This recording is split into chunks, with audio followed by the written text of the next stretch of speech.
I found out my wife was having dinner with her boyfriend, so I reserved the table beside them and arrived with his wife. When they saw me, the entire restaurant went silent. Chapter 1. The Cancelled Dinner. It started with something small, a dinner plan cancelled at the last minute. Work dinner, Claire texted, client from out of town, I'll be home late, don't wait up. At first I believed her, I mean, why wouldn't I?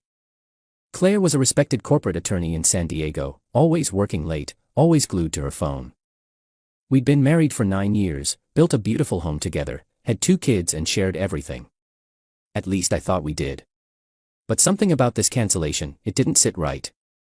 The tone felt off, cold, like I was more of a roommate than a husband. Later that night, as I sat on the couch watching our daughter sleep on the baby monitor, I noticed her iPad lighting up on the counter. Out of habit I glanced at the screen. A message flashed, from Jason L., tables reserved babe, can't wait to finally have you to myself. My stomach dropped. I opened the thread, hundreds of messages, late night selfies, inside jokes, secret hotel meetups, and tonight, dinner at Café Mirabella, the same spot Claire and I celebrated our 5th anniversary, Jason Langford, that name. I recognized it. He wasn't a client, he was married, I'd met his wife once at a company retreat. My hands trembled, I stared at the last message again. Tables reserved, a slow, cold smile crept onto my face. You want dinner? Let's make it unforgettable. Chapter 2. The reservation for 2. Or 4. I didn't sleep that night. While Claire was out laughing over candlelight with Jason, I sat alone in my garage. Not broken, not crying, but calculating. I'd spent years sacrificing for our family, paid off her law school debt, stayed home when our youngest had colic for 4 months, missed promotions to be present for the kids while Claire traveled for work, and this is what I got. Not anymore. The next morning I called Café Mirabella, the very restaurant where the affair was blooming. Hi, yes, I said calmly, I'd like to reserve a table for 2 right next to the window. Do you still have availability for Friday at 7? We do, the hostess said cheerfully. Perfect. Please make a note. I'd like the table directly beside a Mr. Jason Langford's reservation. He should already be on the list. She paused. Yes, I see that reservation. Wonderful, I replied. Put me down under Michael Benson, and please, if possible, seat us at the same time. Of course, Mr. Benson. As soon as I hung up, I dialed another number, one I never thought I'd use. Hello. A woman answered, guarded but polite. Is this Mrs. Langford? Emma? Yes. This is going to sound insane, but I need 5 minutes of your time, and I promise it'll change everything.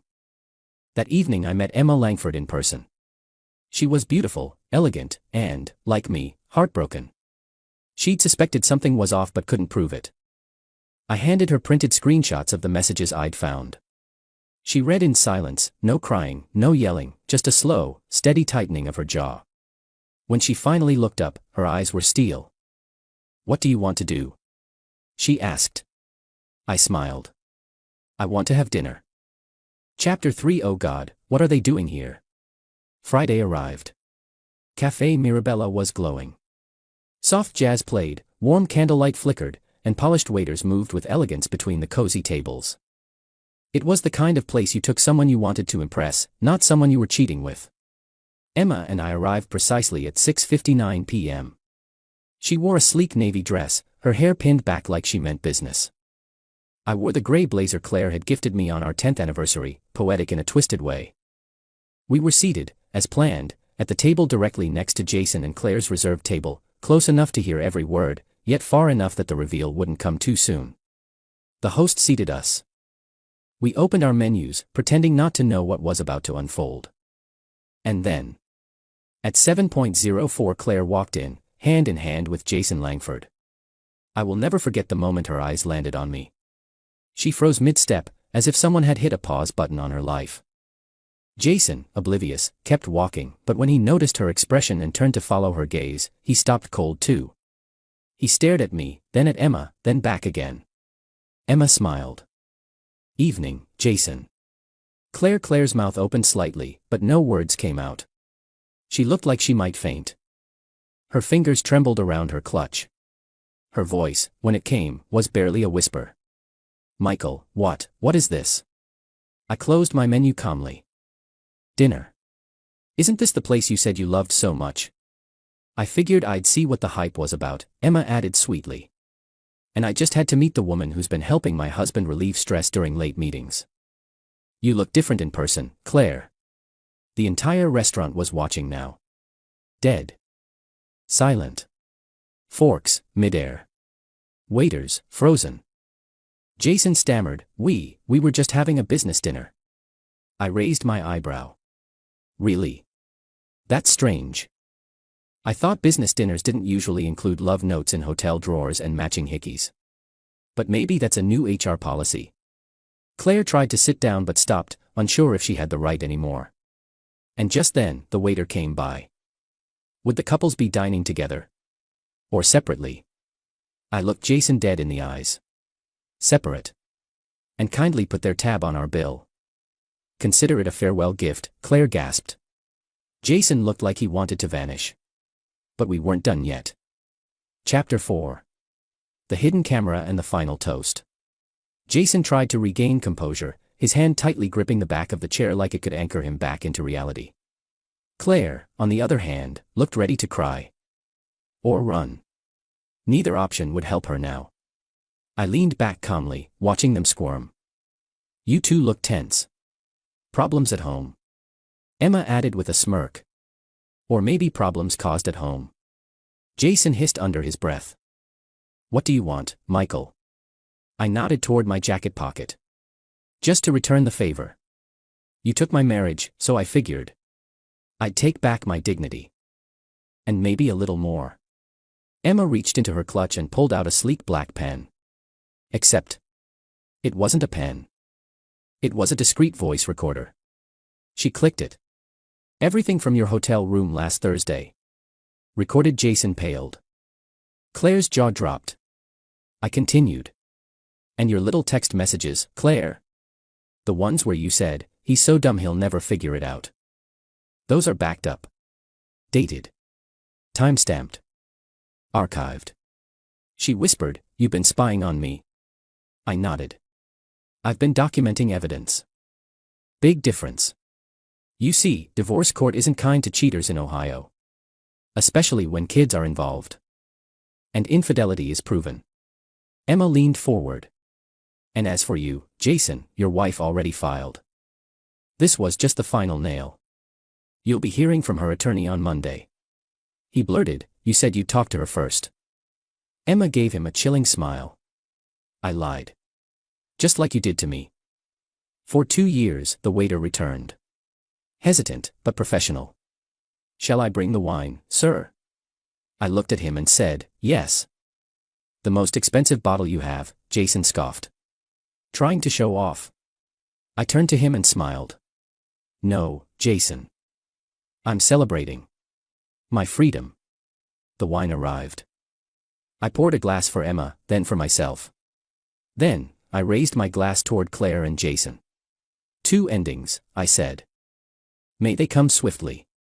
And with consequences. Claire looked like she was about to faint. Jason just stared at the tablecloth, his ego bleeding out in silence. The restaurant erupted in hushed murmurs. Some even clapped. Emma and I toasted.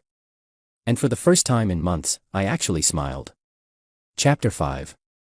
Public humiliation and private victory. The next morning, I woke up to over 50 messages on my phone. Not from Claire. Not from Jason. But from friends, coworkers, family members, and strangers. Apparently someone at the restaurant had recorded the entire scene on their phone. It had gone viral overnight on Reddit and TikTok under the title, Cheaters Get Served. Literally. Over 2 million views. Comments ranged from, this is legendary 100%. to, the calmness of this man deserves an Oscar. People tagged their friends. You need to see this level of revenge. Claire's picture, pale, shocked, wineglass trembling, was everywhere. So was Jason's dumbfounded expression. The fallout was immediate. Claire's job. Gone. She was a PR manager. The kind of job that requires a clean reputation. Her boss called her in, showed her the viral clip and said, "You've become a liability." She packed her desk in silence the same day. Custody. Handled. Thanks to the audio recordings, texts, and the public meltdown, my lawyer had everything he needed. The judge granted full custody of our daughter to me. Claire cried in court. Jason didn't show up. The judge said, "This is one of the clearest cases of betrayal and emotional harm I've seen." I just nodded. No theatrics, no smugness. Just closure. Jason's fallout. Emma didn't just divorce Jason. She took everything. The condo, the investments. Even the Tesla they shared. But the real kicker. She used the same viral clip as evidence of public humiliation in her legal filings. Jason became a meme overnight. Cheater gets clapped by husband and wife tag team. His friends ghosted him. His company politely asked him to resign. No one wanted to be associated with that guy from TikTok. A quiet dinner. With meaning. A month later, Emma and I had dinner again. Not as allies. Not as co-conspirators. But as two people who had survived the same storm. "You know," she said over a quiet meal, "I never imagined it would end this way." I smiled. Neither did I. But sometimes the truth needs a stage. She clinked her glass with mine. To truth. I raised mine. And to the show. Epilogue. The best table in the house. 6 months had passed since the night the restaurant went silent.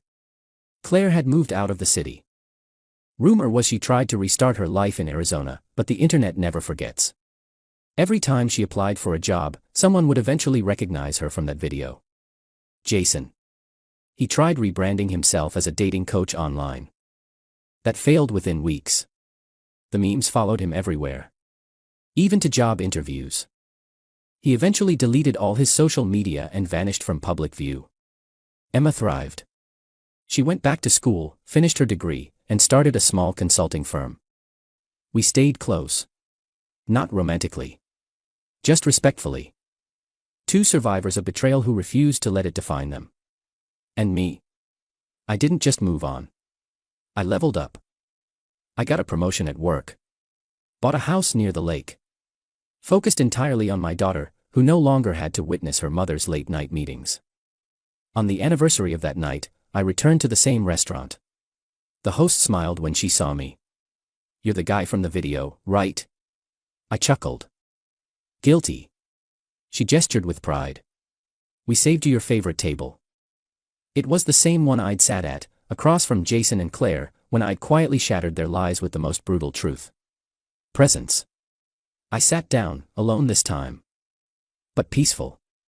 As I looked around at the laughter, the music, and the soft candlelight, I realized something. Sometimes, silence is louder than any outburst. And dignity. It's the most savage revenge of all. Was this revenge perfectly justified? Or should the storm have raged harder? Drop your verdict below. I read every single one. Hit like if you crave justice, and share this story with someone who needs its fire.